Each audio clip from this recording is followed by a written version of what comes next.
Okay, I think that we are somewhere around paragraph 14 or so. 16. 16? Yeah. So we read, I think it was 14. We just did Finished up on the week before last, and we did paragraph 15 last week. Yeah. Paragraph 16. So we haven't done too much in the last couple of weeks or so. We just did a few paragraphs here talking about the timing of the proclamation, the duration of the period of the proclamation, which kind of felt to be about 10 years or so. And the timing of it, of course, happens after the return of Christ, after the judgment seat, after the first major Armageddon battle where the power of the north is defeated, and after the triumphant entry into Jerusalem, and about the time that the temple begins being built, and that is about the time that the proclamation seems to go forth. And we talked about the last terrible 40-year period of the world's opportunity and judgments. You have that first 10 years of the judgment seat and the destruction of Gog. And then you have another 10-year period for the proclamation, and the 30-year period after that of the continuing judgments. So that 10 and 30 makes the last terrible 40 years. And paragraph 14 talked about the proclamation will start an incremental establishment of the kingdom. So over that whole 40-year period, Christ is advancing, and wherever he's victorious, he changes the area whatever he conquers, he changes.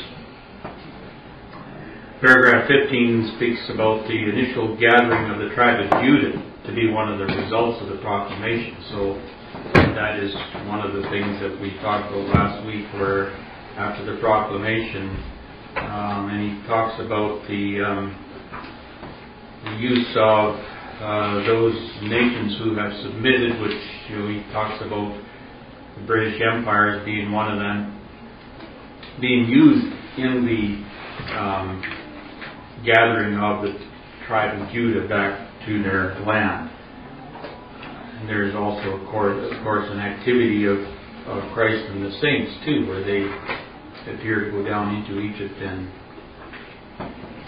and bring back the outcasts there, and there's also those who had fled Jerusalem when the Gogian power invaded it and drove out the power of the south, along with 1/3 of the Jews who were left in the city that weren't slain.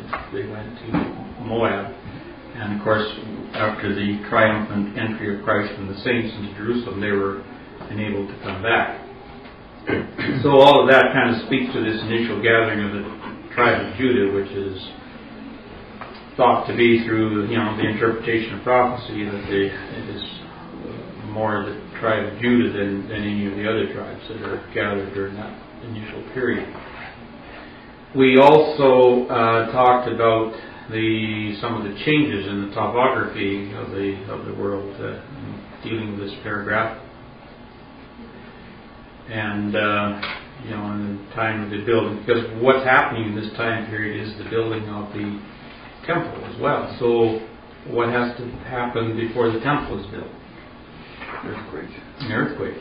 And it seems that accompanies the triumphal entry of Christ and the saints into Jerusalem. Is the earthquake and the splitting of the Mount of Olives, and it seems like the way is prepared through the wilderness for the rainbow angel to march through that way into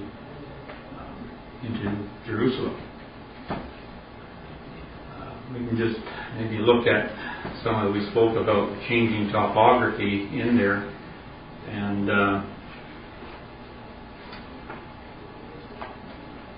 let's take a look here at the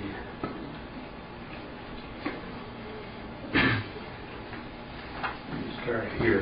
There's something here we didn't cover last time that shows This, of course, speaks to the what we just talked about, the mighty Armageddon battle where the powers of the north is defeated by Christ and the saints who are outlined here in the gold, or the yellow color, the Son of Righteousness. And then after that is done, and the Gogian enemy is scattered, and then they begin they bring out the tribe of Judah or the outcasts of Israel, or Jews that are dwelling in Egypt, and bring them into Moab, and then they begin their march into Jerusalem.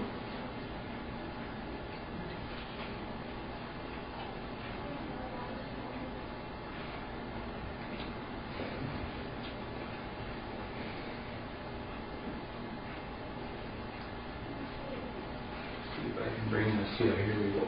Jerusalem fall. This is what I want to look at.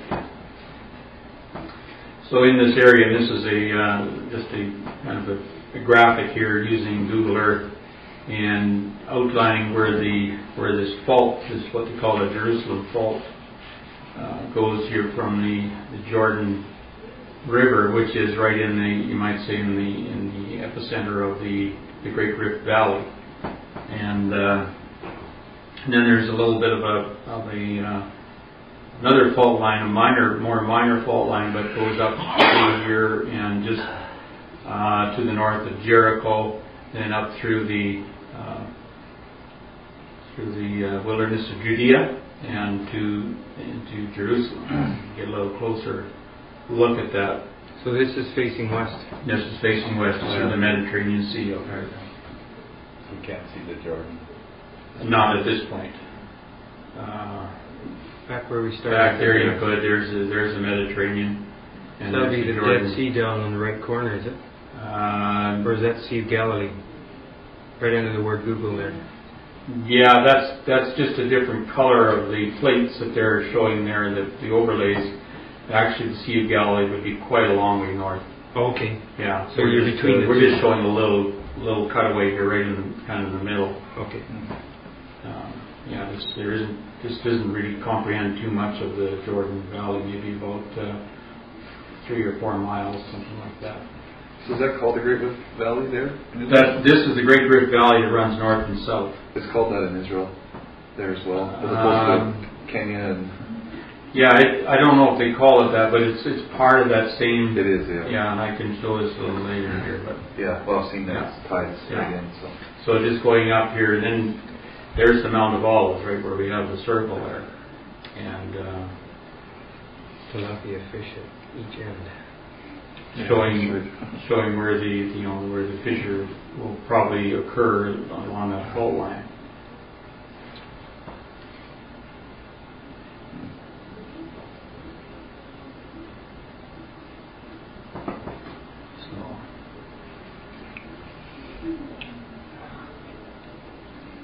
So it just prepares a way. They're able to march up through that fault line and become established in Jerusalem. And it is after that the temple begins being built, and the proclamation is forth.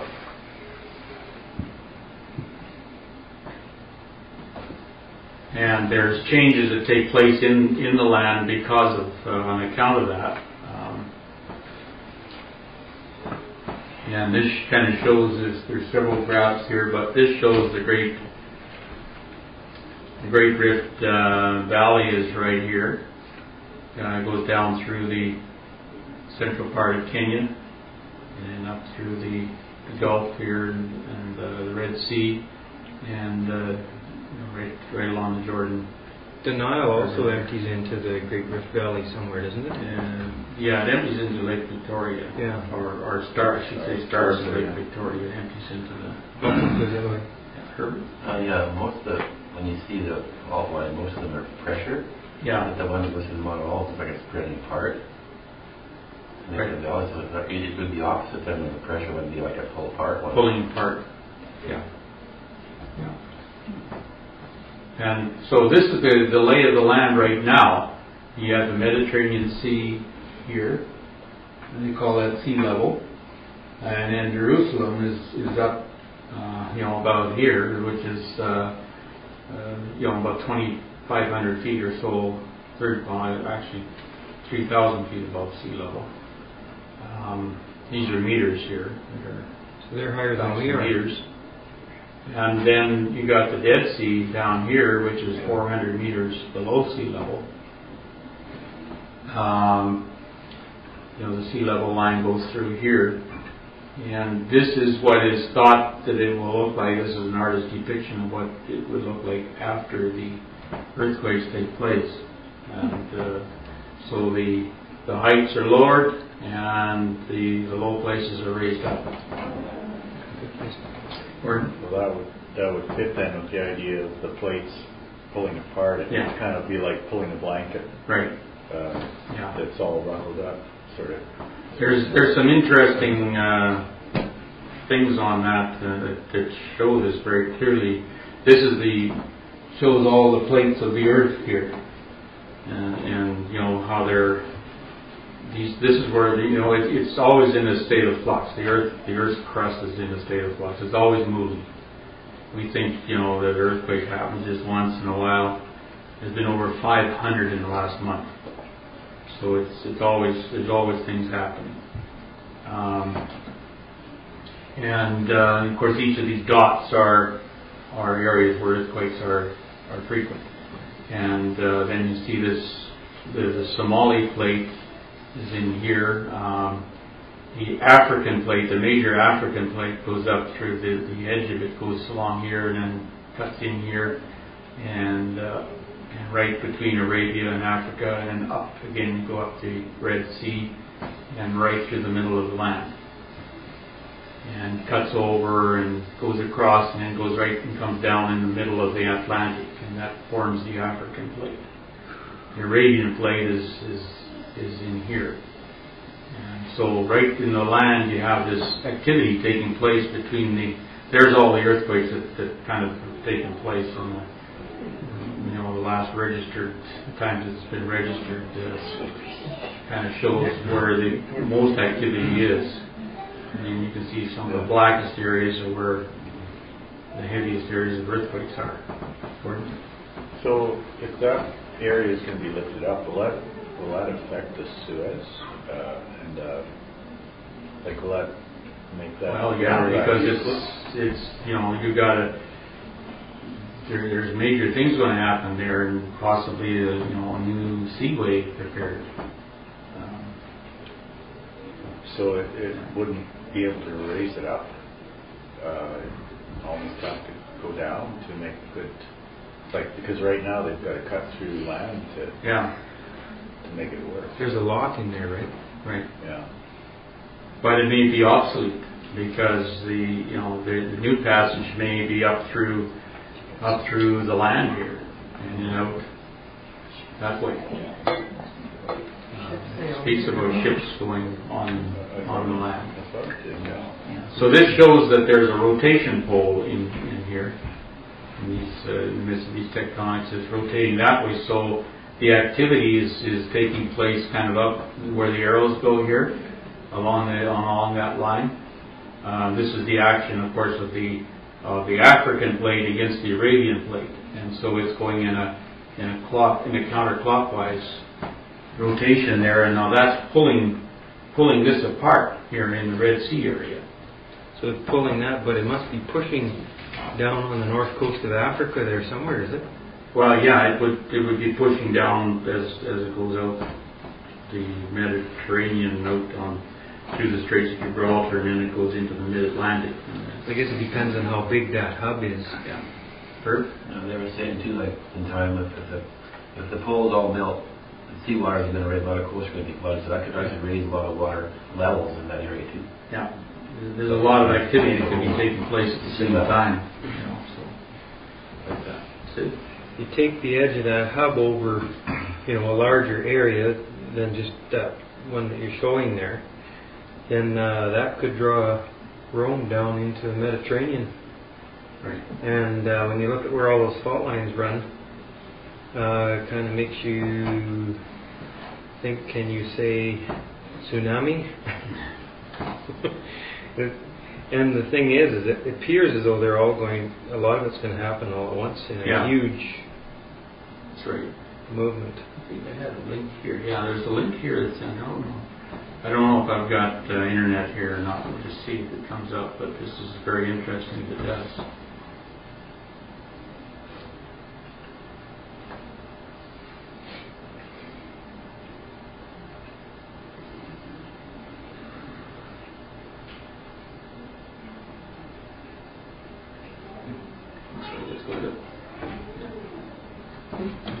Okay, this is a picture happening as we speak. This is a live record of earthquakes that are happening. In the red is today's Sunday. So wherever there's a red circle, that's an earthquake has happened since midnight last night. And the size of the circle is the indication of the size of the earthquake. It goes from a size 4, in a very small, like a 4 on the Richter scale, to a 6 midpoint, and to an 8 as the very outside, the very large circles. Sure. They were saying on the news somewhere in Japan or China, there's 4 plates come together, and that's a very dangerous area. Did that show that on that? I think so. I think when you're talking China, you're speaking about up in here, and so you have the Indian plate, the Asian plate, the Pacific plate, and then there's another one up in here. So Japan is underneath that massive red and yellow right there. Yeah, there's Japan. Right. Yeah. There's the one there, magnitude 4.7, 7th of August. That one was, and you can see a large view here. There's some pretty big circles on that map. Yeah, there is. Yeah. The Pacific plates in compression, I believe it's being shrunken over time. There's a little larger, you can see the. And then, of course, all of this mauve color here is everything that's happened in the past 5 years. And it's just, doesn't have the size of the earthquake, it just has a little dot wherever an earthquake was happening in the last 5 years. And then, of course, in here is the ring of fire. I call this the ring of fire around it. Outside it goes down the, you can see it here, it goes down the west coast of North America.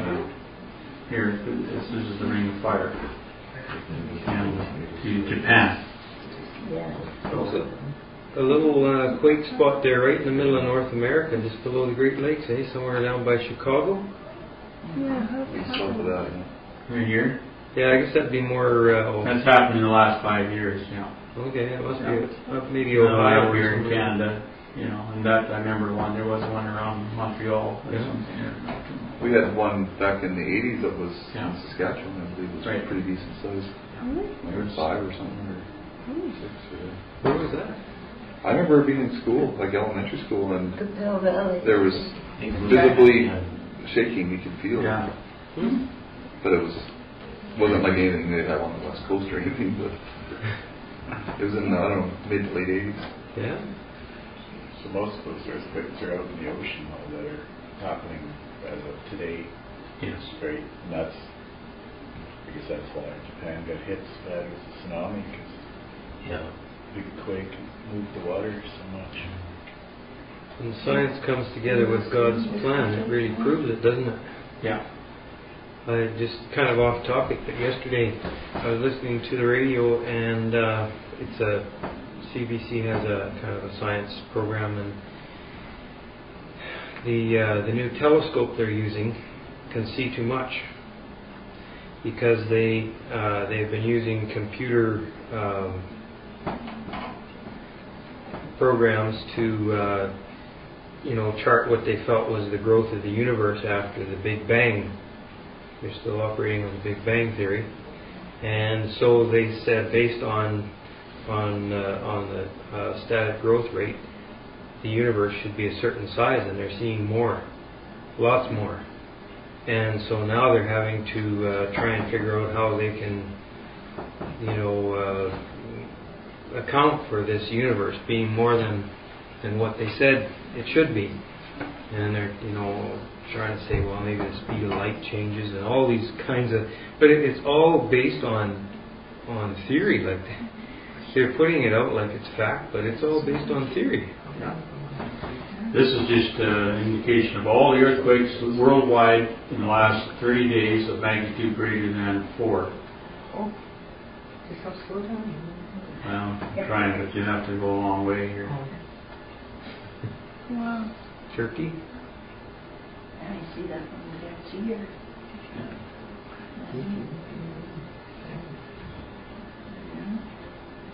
And you see where we are on the scroll bar here, just a little ways down. It's over 500. Well, some places are used to having one pretty well every other day. But, you know, they're all over. There's the Sumatra, Fiji Islands, Indonesia, Japan, Fiji Islands. You know, it's you can see the regions that are getting the most of it. There's a couple in Greece here. Fiji Islands, Central Alaska, and so on. So anyway, you know, I don't want to dwell on and spend a whole lot of time, but I think it shows to us now. You know, some have said, well, you know, the earthquake intensity is increasing, and it's kind of prophesied it would increase in the last days.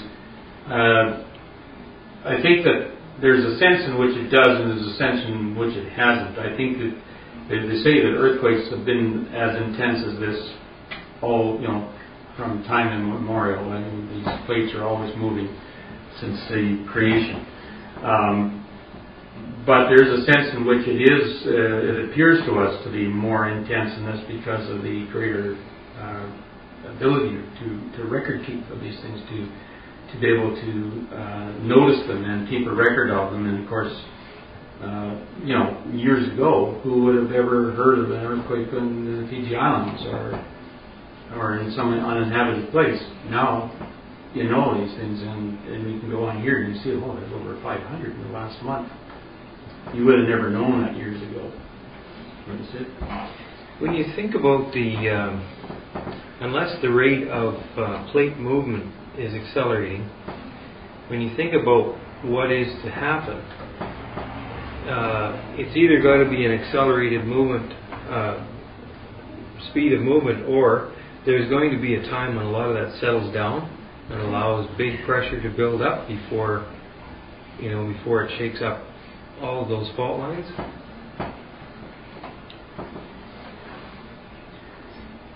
This just shows this is from an aerial satellite view, and it just shows the Dead Sea segment of the Arabian-African plate boundary is centered in this northern view.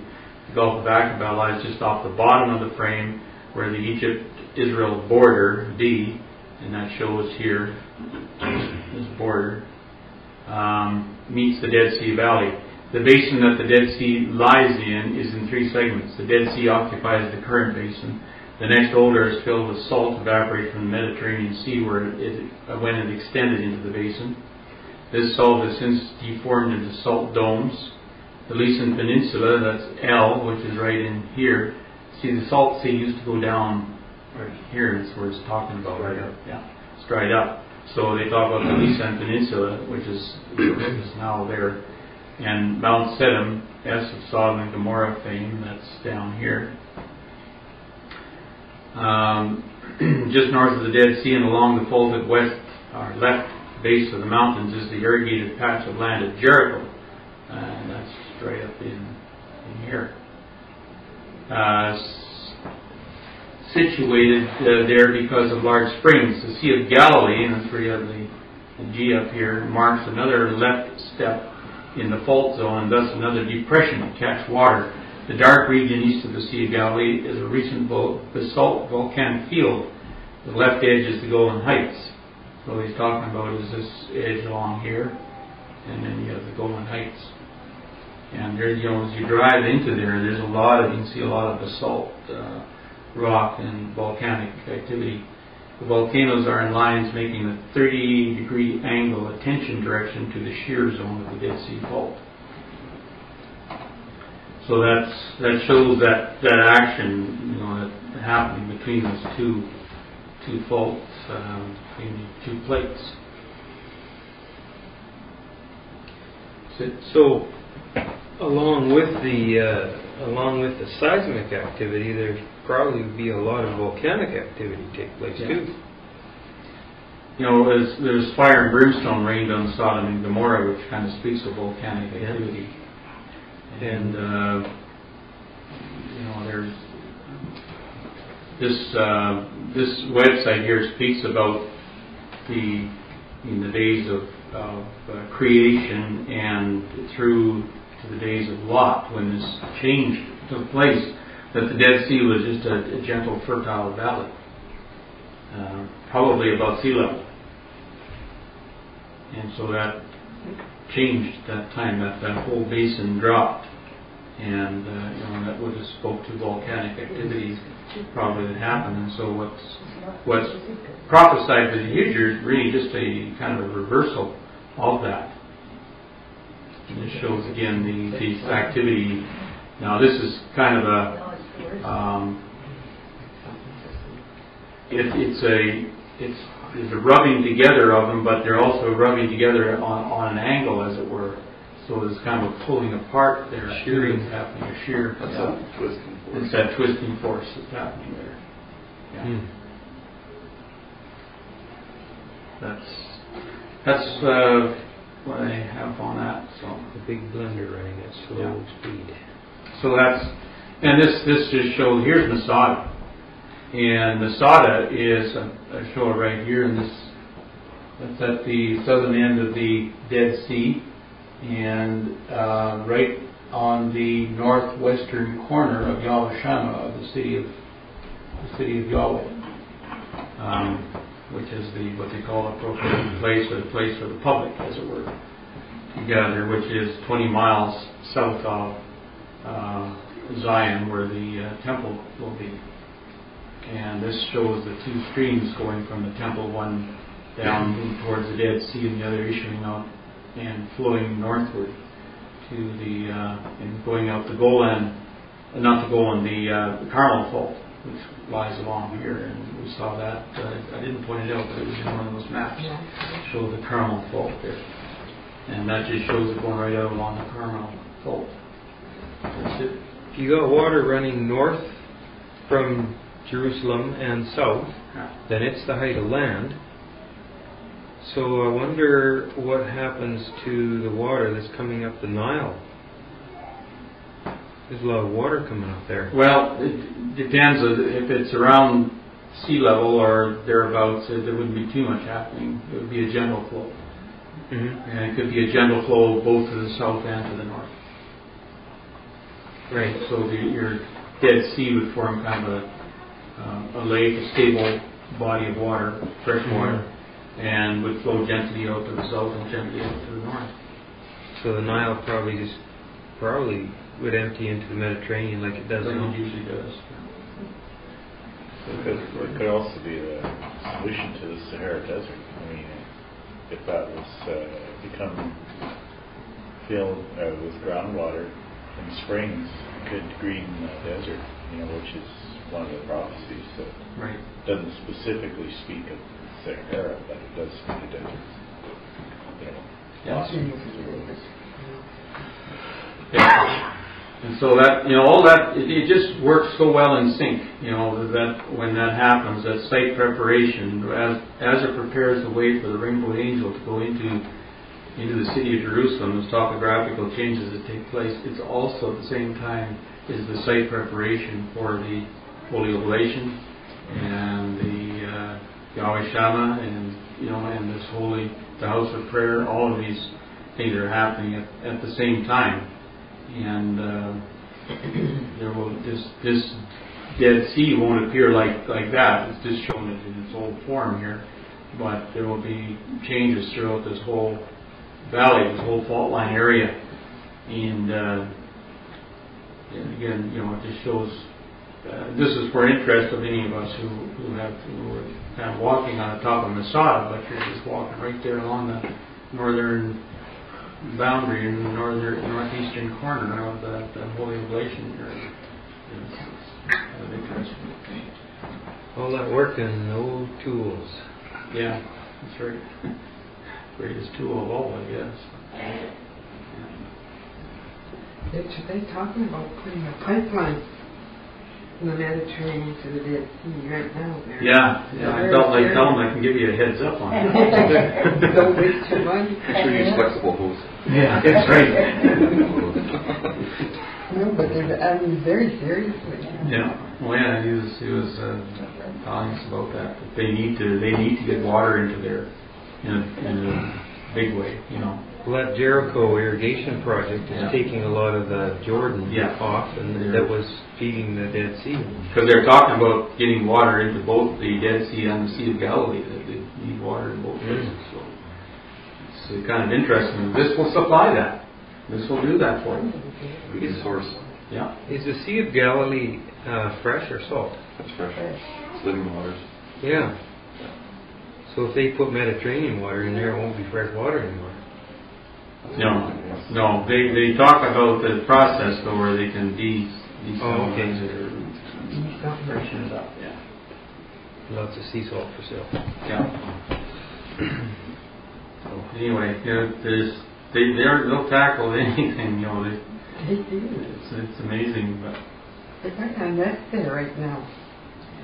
It's interesting to see that regarding the economy and everything. anyway, maybe we'll better do at least one paragraph here. This one is paragraph 16. The kingdom of Judah is regathered and dwelling safely in the land of Israel. Now this is kind of an interesting paragraph to me because so often we look at these prophecies that speak about Israel in their land and dwelling safely, and we kind of apply it to what's happened. You know, it is a significant fulfillment of prophecy, the fact that Israel has gone back into their land and that they are there in a big way as we've seen. Brother Thomas puts it into a little different era, the fulfillment of some of these prophecies. He says, thus the angel proclamation recruits the population of the little kingdom of Judah, which in its beginning is smaller than the little kingdom of Greece. And he quotes Matthew 13 verses 31 and 32.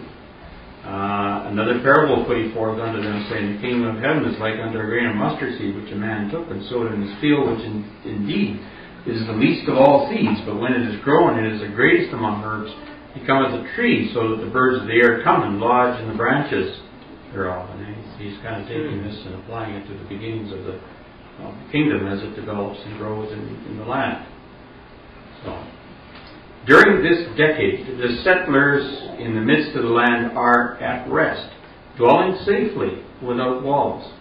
During this decade, during this 10-year period, is when he applies that prophecy of Ezekiel 38, 11 and 12, which says, and thou shalt say, I will go up. Now this is talking, of course, about the northern power. Go. I will say, I will go up to the land of unwalled villages. I will go to them that are at rest, that dwell safely, all of them dwelling without walls, and having neither bars nor gates, to take a spoil, and to take a prey, to turn thine hand upon the desolate places that are now inhabited, and upon people that are gathered out of the nations which have gotten cattle and goods that dwell in the midst of the land,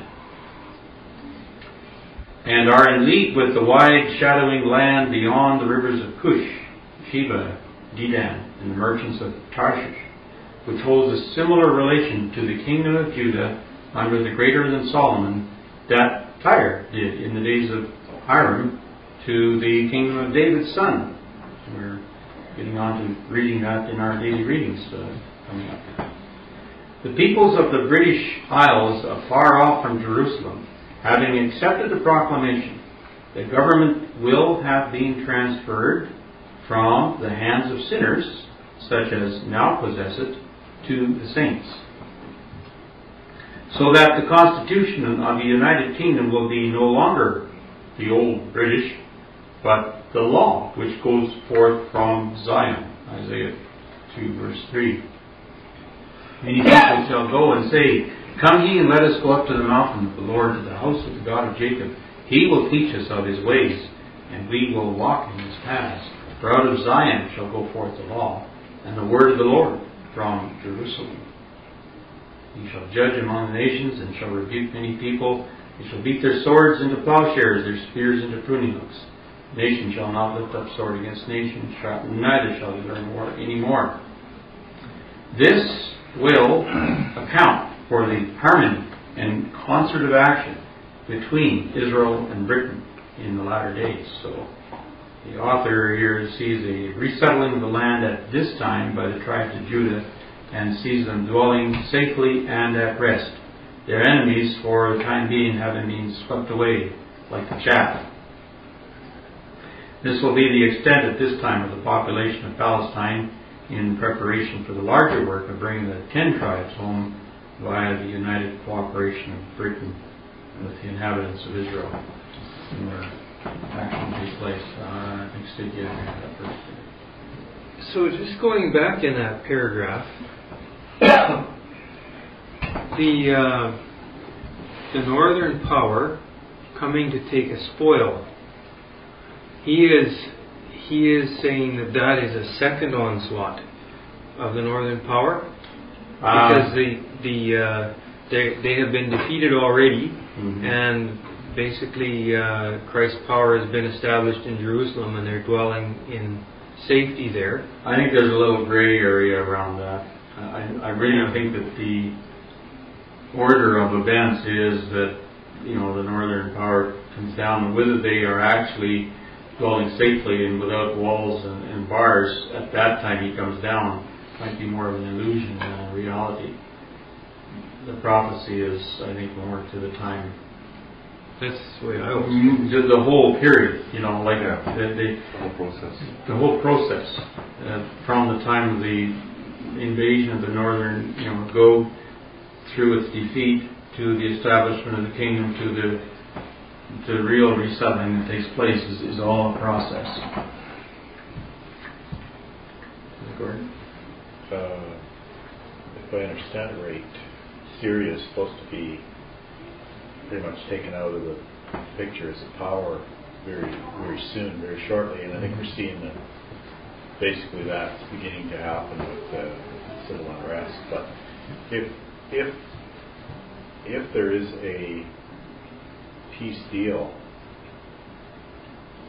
like you say, it may give the illusion of dwelling safely, even though there's so much tension there. I mean, it can't get much worse except break out into war. So if there's any lessening of that tension, it may feel like there might be a false confidence. It was interesting the other day with the statement of the Russian president regarding Syria. I don't know if anybody heard that. He said, you're going to work yourself into a very sad situation to keep. Talk to they're getting after them to settle. Assad, talk to him. Which is odd because they've probably been causing some of it or helping them. Yeah. So it's hard to say what that could be a lead-in to the. I'm sorry, I think Beatrice, you had your hand up quite a while ago. What I was wanting to ask, if this applies to Britain, this law is changed, then it applies to the States, Australia, Canada, and it's smattering all over the earth. You kind of have to go back to Brother Thomas's day, I think. Britain was the big honcho in those times. But I think and probably may still be in latter times. Well, in his time, they've kind of been superseded by the U.S. But it's all part of the same picture, I think. It's matter all over the We earth. talk about the lion and your whelps, and So this would be prior. This scenario would be prior to the sort of the resistance to the so-called Antichrist. Would be worked up by the. But then that will be more the European powers than the British and North American. right. This one I think is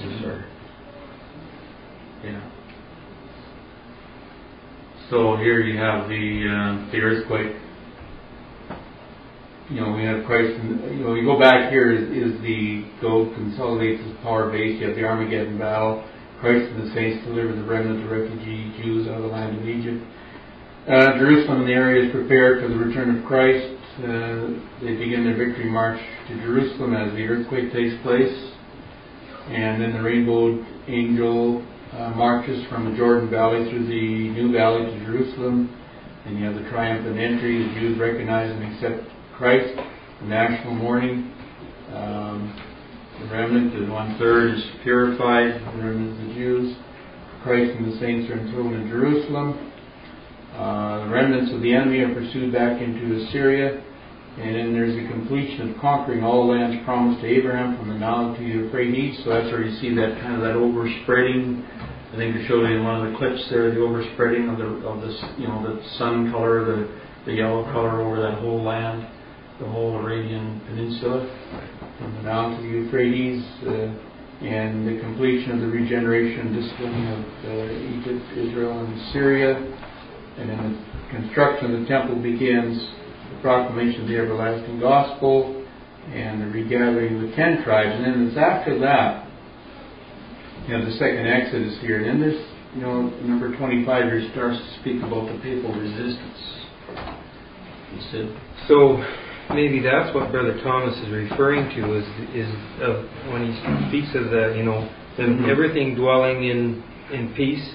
Yeah. Christ, the law established in Jerusalem, and then this looking for a spoil. And what comes to mind is, this is the heir. Come, let us kill him, and the inheritance will be ours. Yeah, that's certainly an application. And it's another phase of the Armageddon battle. Just backing up a little bit to the present day, we are seeing some signs of Russia making some overtures to Israel. I forget what it was now, but they were making some offers to them. I don't remember exactly what it was, but when we see the great gas fields that Israel is probably entitled to by international law, Russia is out for Russia, and they will be on whoever's side works best for them. So they may, and there would be nothing that would ease tensions so much as to feel that Russia was all of a sudden starting to work with Israel. Those Arab nations would have to smarten up and say we've got to listen to them. Israel is anticipating a lot of aggressive activity towards them as a result of those gas fields. They've already had aggressive overtures from Egypt and other nations about that. We own ours as much as yours, kind of thing. It's in the ocean, isn't it? It's in the ocean, yeah. It's off the Israeli coast, just how far their jurisdiction extends starts to get into a bit of a gray area, and that's where other nations start to pick up on that possible opportunity to capitalize on it. Gets into international law, which is still being reformed, and that's what's going on in our Arctic. Who owns that, sort of. Yeah. And it was interesting when we were there when he brought that out about those. I thought it really interesting. He said that now Israel has to import everything. And the costs are really, really high. But once that's established, they have enough that they never have to buy fuel again. That's right. But yeah, but that's right. Another thing that's interesting along that line is, I don't know how much of this to believe, but I get these emails. This so-called energy advisor who claims to be one of the world's top advisors says that the U.S. will start switching to natural gas for all their vehicles, which would make them domestically self-sufficient, which would change the balance of power and the U.S. attitude towards the Middle East. I think that's what Israel is looking at too, is that those reserves are looking at converting a lot of their vehicles over to natural gas. Certainly Solve a big problem. Solve a big problem. Anyway, our time is up.